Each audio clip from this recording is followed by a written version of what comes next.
The current food system in the UK presents one of the main challenges in achieving sustainable livelihoods, with many negative impacts, such as carbon dioxide emissions from food miles, health problems, injustices in the food supply chain, and the paradox of 9.5 million tons of food being wasted annually, while 8 million people experience food insecurity in the UK.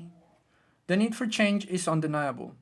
Top-down, large-scale interventions cannot be truly transformative, as they are led by actors already empowered within the current political economic system. We wanted to know if transforming Norwich's food system from the bottom up in a sustainable, just way was possible. So we contacted the Norwich Food Strategy and inquired about their approach. The development of the strategy is the process by which people all come together to agree to commit to common shared aims and objectives. It's absolutely vital that as many people at community level are buying into the objectives of the food strategy, as important as it is that we get buy-in from the council and the governing authorities to commit to enabling better community activities around food. To achieve a sustainable just food transformation, we need to reimagine our relationships with food and the space around us. Sabine and Caroline mentioned using Castle Mall as a place for growing food and creating communal kitchens. By using technology, apps can be made which directly connect farmers to consumers. Both examples allow communities to come together and make their own decisions on the food they consume. I think, we're not really in the market for buying land for this project. I think it's more about thinking creatively about the use of the land, despite ownership. There's community land on the council estates. Some of them, there's nothing but grass. Not even around the edges of the buildings are there any beds. These are all places where we could be growing food. The community, the people who live there, could be choosing what food they might like to grow. About small-scale smallholders producing enough horticultural output to support maybe 15 families in their local area, and then having lots of those operating around the city, either collaborative growing, community growing, or different models of people coming in and participating in the actions of producing that food.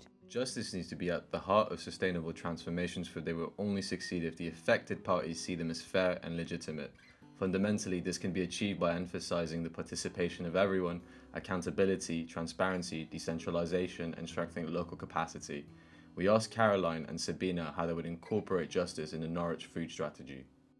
Fairness is so essential to the model and to what we're doing.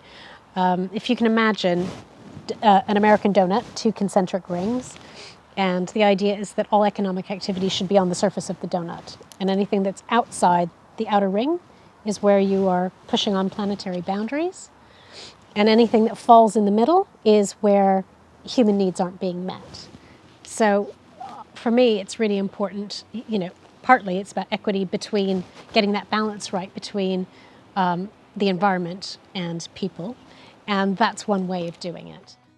I think one of these things that we don't often think about in relation to food, but is racial justice. And it absolutely has a part to play in this, partly in terms of access to good, nutritious food.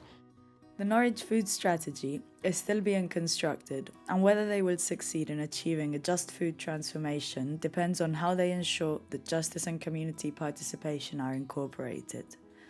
This means everyone will need to engage in the strategy. Small-scale and local innovations can become the seeds that grow into widespread societal change. However, building and expanding the capacity of communities to exercise control over their food systems brings challenges. I think we've got to make sure that we have non-echo chamber discussions, and I think that means facilitating gatherings with different people from different parts of the system. So we need to help build a base of better understanding. It's very polarized. We have these huge chasms in between sort of silos of thought, and we need to find ways of bridging that and overarching it so that people's biases, which will always inform their thinking, are given an opportunity to be challenged and to recognize other people's perspectives. And so all of this has got to be around finding common ground and focusing on what we have in common and not what we don't have in common. But how do we engage people into caring about food and its sustainability?